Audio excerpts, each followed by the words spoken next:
Sabiduría capítulos 1 al 3. A lo largo de los libros poéticos y sapienciales de estas colecciones, observamos cómo se nos va introduciendo el qué es la sabiduría.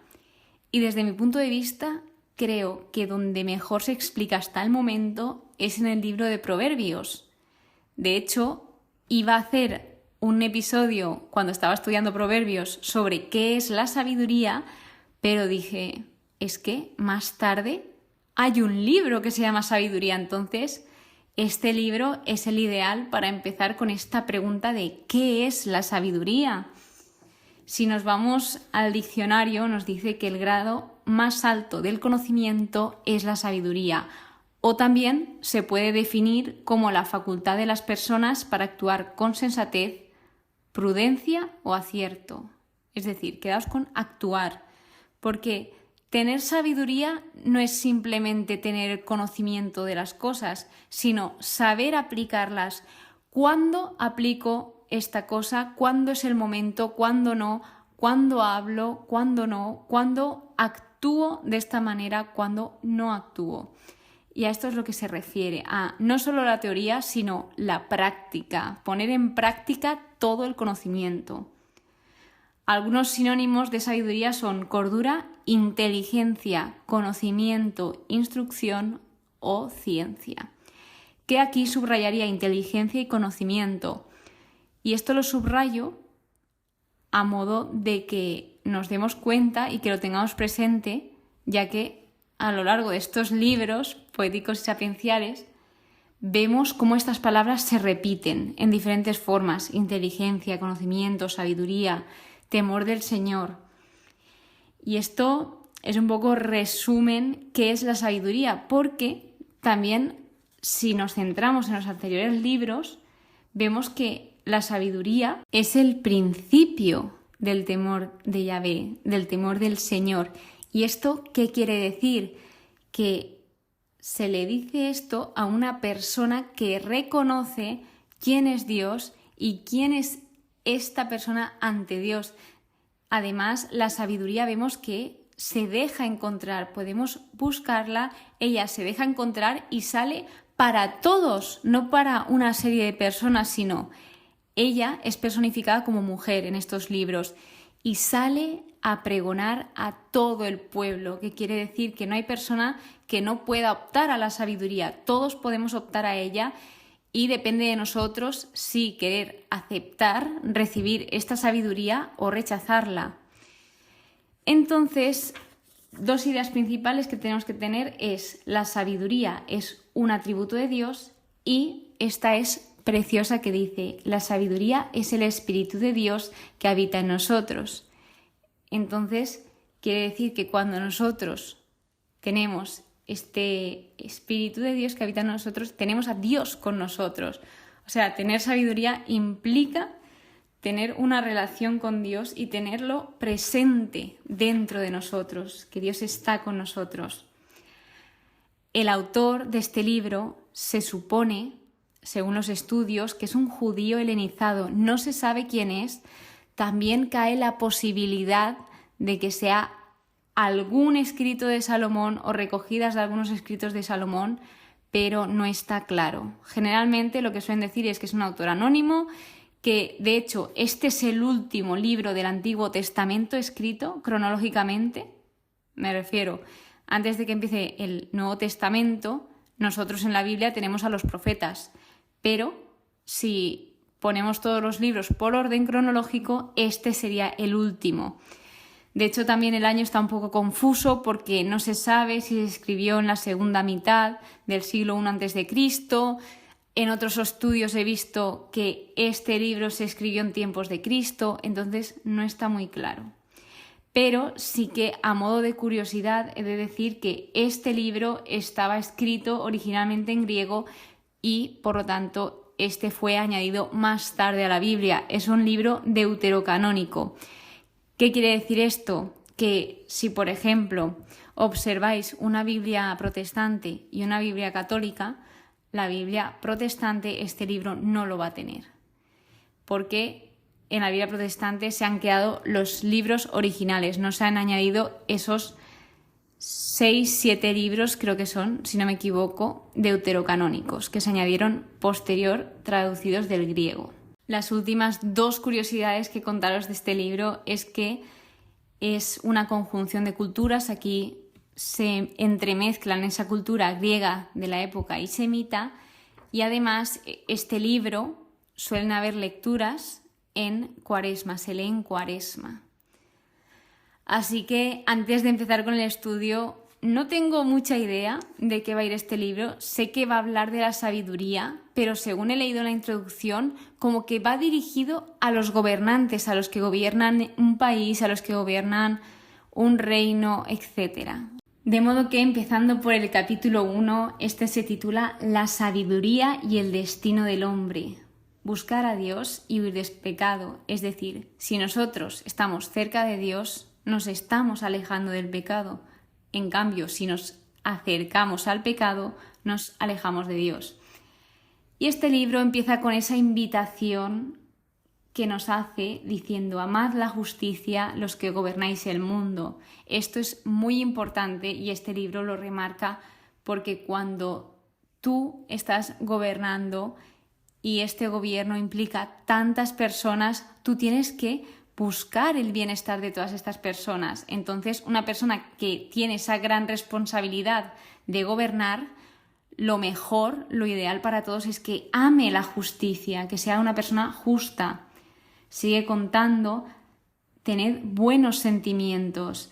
Y se refiere a que también busquen al Señor, que lo busquen con corazón sincero y Él se dejará encontrar. Es decir, Dios no se esconde. Si tú lo estás buscando, Él se deja encontrar.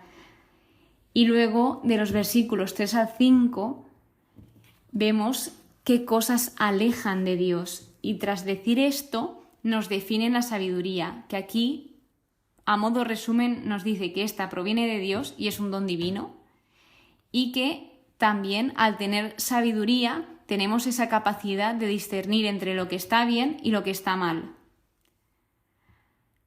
Sigue hablando del impío y de sus obras, de que esto tiene consecuencias negativas, y esto va hilado con ese peligro de insensatez y necedad.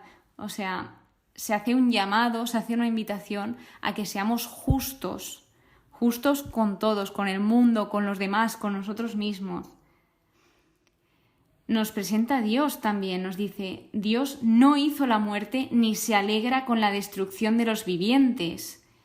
¿Y qué quiere decir esto? No sé si lo habréis escuchado, pero esto se refiere a que Dios es un Dios de vida. Dios no es un Dios de muerte. Él viene a dar vida y quiere darla, la da en abundancia, viene a darla en abundancia y quiere que la disfrutemos. Entonces, si Dios no hizo la muerte, ¿quién la hizo? Pues, si os acordáis de Génesis, fue el hombre quien introdujo el desorden al mundo. Dios todo lo hizo bueno, porque si recordamos, Dios hizo tal cosa y vio que era bueno. Entonces, luego nos sigue presentando a Dios y nos dice: Él lo creó todo para que subsistiera. Y acaba con esa conclusión de que la justicia es inmortal, de que a pesar de que aparentemente muchas cosas no nos parezcan justas en este mundo, que es normal que nos pase esto, finalmente será justicia. Es como el amor siempre, siempre, siempre vence al odio.